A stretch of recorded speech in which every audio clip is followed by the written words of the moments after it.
اب وہ کس طرح کے کاموں میں مشغول ہے، اور پھر انہی میں سے چند ارواح آپس میں ایک دوسرے سے کہتی ہے کہ ابھی یہ ٹھہر جاؤ اور اسے چھوڑ دو کیونکہ یہ دنیا کے غم میں مبتلا تھا۔ یہ روح پوچھتی ہے کہ کیا وہ شخص ابھی تک تم لوگوں کے پاس نہیں پہنچا؟ وہ تو کب کا مر چکا تھا۔ اس پر وہ روح کہتی ہے کہ پھر وہ تو جہنم میں گیا ہوگا۔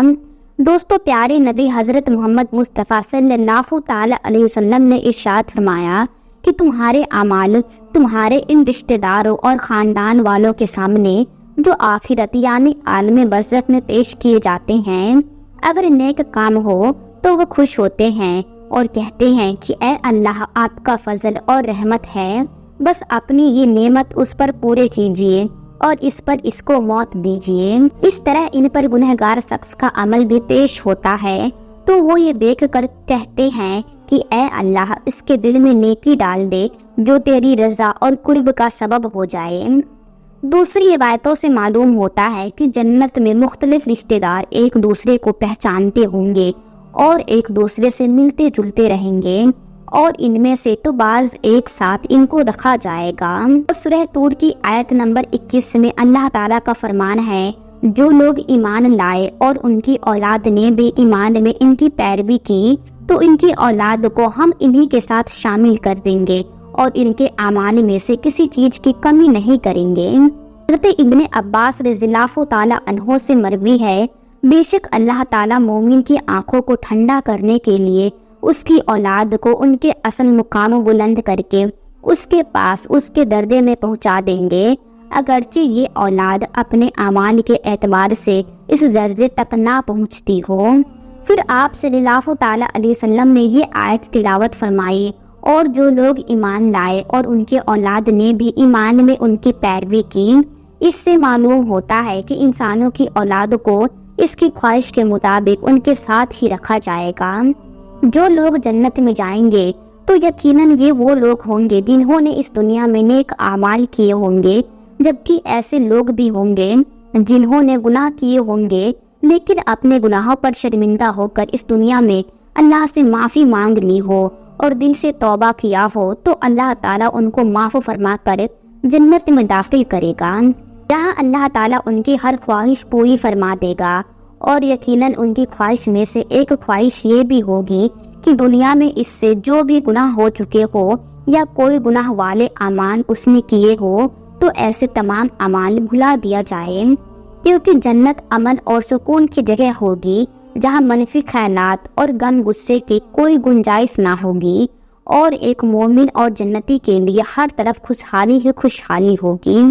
جیسا کہ سورہ بقرہ کی آیت نمبر 25 میں ارشاد باری تعالیٰ ہے، اور جو لوگ ایمان لائے اور نیک اعمال کرتے رہیں ان کو خوشخبری سنا دو کہ ان کے لیے جنت کے باغ ہے جن کے نیچے نہریں بہہ رہی ہیں۔ جب انہیں ان میں سے کسی قسم کا میوہ کھانے کو دیا جائے تو کہیں گے یہ تو وہی ہے جو ہم کو پہلے بتایا گیا تھا، اور انہیں ایک دوسرے کے ہم شکل میوے دیے جائیں گے، اور وہاں ان کے لیے پاک بیویاں ہوگی اور وہ جنت میں ہمیشہ رہیں گے۔ پیارے دوستو، ایک اور حدیث میں ہے کہ رسول اللہ صلی اللہ تعالی علیہ وسلم نے فرمایا، جب اہل جنت جنت میں داخل ہوں گے اور ان میں سے کسی کو اپنے بھائیوں اور رشتہ داروں سے ملنے کی خواہش ہوگی تو اس کا بستر اسے اٹھا کر ان کے بستروں کے برابر پہنچا دے گا، اور پھر دونوں تکیہ لگا کر دنیا میں گزرے ہوئے دنوں کے بارے میں باتیں کرنے لگیں گے۔ ان میں سے ایک اپنے ساتھی سے کہے گا کہ یہ فلاں تمہیں یاد ہے کہ اللہ نے فلاں دن اور فلاں جگہ پر ہماری مغفرت فرمائی تھی، اس طرح کی ہم نے اللہ سے دعا کی تھی اور اللہ نے ہمیں مغفرت کا پروانہ عطا فرما دیا تھا۔ رسول کریم صلی اللہ تعالی علیہ وسلم کے مزاج مبارک کے بارے میں بیان کیا گیا ہے کہ آپ صلی اللہ تعالی علیہ وسلم انتہائی شگفتہ مزاج تھے اور نرمی محبت سے اور مسکرا کر بات کیا کرتے تھے، تاہم کئی بار آپ صلی اللہ تعالی علیہ وسلم ہنس بھی دیتے، مگر یہ اس وقت ہوتا جب آپ صلی اللہ تعالی علیہ وسلم آخرت کی حالت میں بیان فرما رہے ہوتے تھے۔ امام عسقلانی رحمۃ اللہ تعالی علیہ فرماتے ہیں، یہ کہا گیا ہے کہ آپ صلی اللہ تعالی علیہ وسلم صرف آخرت کے عمر میں ہنسا کرتے تھے، اگر کوئی معاملہ دنیا سے متعلق ہوتا تو اس پر آپ صلی اللہ تعالی علیہ وسلم صرف تبسم فرمایا کرتے تھے۔ آپ صلی اللہ تعالی علیہ وسلم نے ایک بار صحابہ اکرام کو آگاہ کیا کہ روز محشر جب کسی کو جہنم سے نکال کر جنت میں بھیجا جائے گا تو اس کی حالت کیا ہوگی۔ اس پر آپ صلی اللہ تعالی علیہ وسلم نے ہنس کر واقعے کا احوال بیان کیا۔ بخاری شریف اور مسلم شریف میں یہ احادیث مبارک یوں بیان کی گئی ہے کہ حضرت عبداللہ بن مسعود رضی اللہ تعالی عنہ سے روایت ہے کہ حضور نبی کریم صلی اللہ تعالی علیہ وسلم نے فرمایا، مجھے اچھی طرح معلوم ہے کہ سب سے آخر میں جہنم سے کون نکالا جائے گا یا سب سے آخر میں جنت کے اندر کون داخل ہوگا۔ یہ آدمی اپنے جسم کو گھسیٹتا ہوا جہنم سے باہر نکلے گا، چنانچہ اللہ تعالیٰ اس سے فرمائے گا کہ جا جنت میں داخل ہو جا۔ وہ جنت میں داخل ہوگا تو اسے گمان گزرے گا کہ شاید یہ جنت تو بھری ہوئی ہے، چنانچہ وہ واپس لوٹ کر اللہ تبارک و تعالیٰ سے عرض گزار ہوگا کہ اے رب، میں نے تو وہ بھری ہوئی پائی ہے۔ یعنی وہ شخص جیسے ہی جنت میں جائے گا اور واپس لوٹ کر آئے گا اور اللہ تعالیٰ سے عرض کرے گا کہ اے اللہ، جنت تو بھری ہوئی ہے، چنانچہ اللہ تعالیٰ اس سے فرمائے گا جا اور جنت میں داخل ہو جا، کیونکہ تیرے لیے جنت میں دنیا کے برابر نہیں بلکہ اس سے 10 گنا زیادہ حصہ ہے۔ اللہ تبارک و تعالیٰ نے فرمایا کہ تیرے لیے 10 دنیا کے برابر حصہ ہے۔ وہ عرض کرے گا کہ اے اللہ، کیا مجھ سے مذاق کرتا ہے یا مجھ پر ہنستا ہے، حالانکہ تو حقیقی مالک ہے۔ حضرت عبداللہ بن مسعود رضی اللہ تعالی عنہ بیان کرتے ہیں کہ میں نے دیکھا، اس پر حضور نبی کریم صلی اللہ تعالی علیہ وسلم ہنس پڑے، یہاں تک کہ آپ صلی اللہ تعالی علیہ وسلم کے دانت مبارک نظر آنے لگے۔ آپ صلی اللہ تعالی علیہ وسلم فرماتے ہیں کہ یہ اہل جنت کے سب سے کم درجے والے شخص کا حال ہے۔ حضرت ابو سعید خدری سے روایت ہے کہ رسول اللہ صلی اللہ تعالی علیہ وسلم نے فرمایا، جو آدمی سب سے آخر میں جنت میں داخل ہوگا وہ گرتا پڑتا اور گھسیٹتا ہوا دوزخ سے اس حال میں نکلے گا کہ دوزخ کی آگ اسے جلا رہی ہوگی۔ پھر دوزخ سے نکل جائے گا تو پھر دوزخ کو پلٹ کر دیکھے گا اور دوزخ سے مخاطب ہو کر کہے گا کہ بڑی بابرکت ہے وہ ذات جس نے مجھے تجھ سے نجات دی، اور اللہ تعالیٰ نے مجھے وہ نعمت عطا فرمائی ہے کہ اولین آخرین میں سے کسی کو بھی وہ نعمت عطا نہیں فرمائی۔ پھر اس کے بعد ایک درخت بلند کیا جائے گا، وہ آدمی کہے گا کہ اے میرے پروردگار،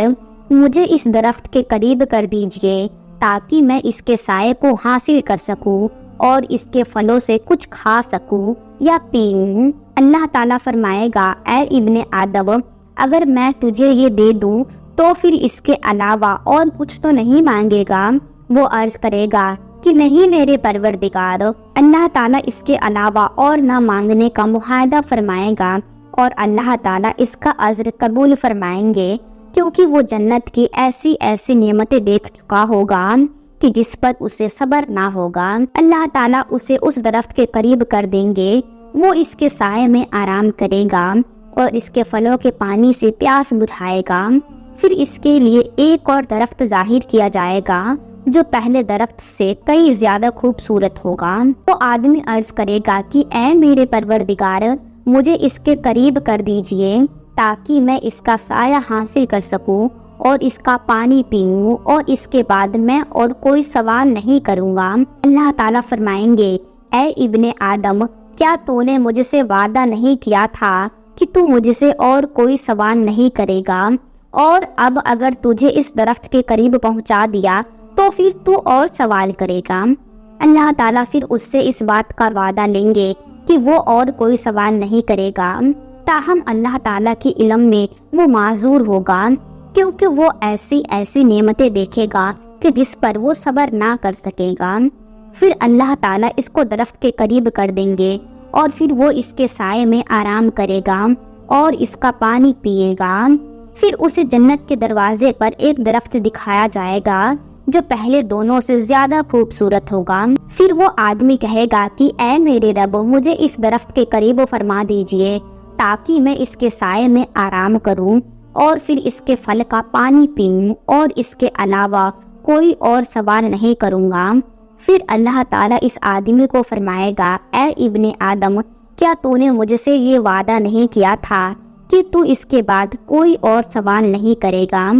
تو وہ عرض کرے گا، ہاں اے میرے پروردگار، اب میں اس کے بعد اس کے علاوہ اور کوئی سوال نہیں کروں گا۔ اللہ تعالیٰ اسے معذور سمجھیں گے کیونکہ وہ جنت کی ایسی ایسی نعمتیں دیکھے گا کہ جس پر وہ صبر نہیں کر سکے گا۔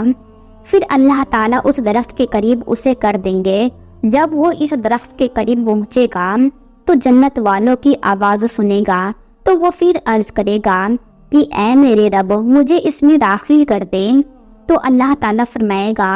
اے ابن آدم، تیرے سوال کو کون سی چیز روک سکتی ہے؟ کیا تو اس پر راضی ہے کہ تجھے دنیا اور دنیا کے برابر دے دیا جائے؟ تو وہ کہے گا، اے رب العالمین، تو مجھ سے مذاق کرتا ہے؟ یہ حدیث بیان کر کے حضرت عبداللہ رضی اللہ تعالیٰ عنہ ہنس پڑے اور لوگوں سے فرمایا کہ تم مجھ سے کیوں نہیں پوچھتے کہ میں کیوں ہنسا؟ لوگوں نے کہا کہ آپ کس وجہ سے ہنس پڑے؟ تو فرمایا کہ رسول اللہ صلی اللہ تعالیٰ علیہ وسلم اسی طرح ہنسے تھے۔ تو فرمایا، اللہ رب العالمین کے ہنسنے کی وجہ سے جب وہ آدمی کہے گا کہ آپ رب العالمین ہونے کے باوجود مجھ سے مذاق فرما رہے ہیں، تو اللہ فرمائے گا کہ میں تجھ سے مذاق نہیں کرتا، مگر جو چاہوں کرنے پر قادر ہوں۔ تو پیارے دوستو، یہ تھی آج کی ویڈیو۔ امید کرتے ہیں کہ آپ کو یہ ویڈیو بے حد پسند آئی ہوگی۔ اللہ تبارک و تعالیٰ سے دعا ہے کہ ہمیں گناہوں سے بچائے اور 5 وقت کا نمازی بنائے، اور حضور کریم صلی اللہ تعالیٰ علیہ وسلم کے بتائے ہوئے راستے پر چلنے کی توفیق عطا فرمائے اور ہمارے گناہوں کو معاف فرمائے۔ آمین ثم آمین۔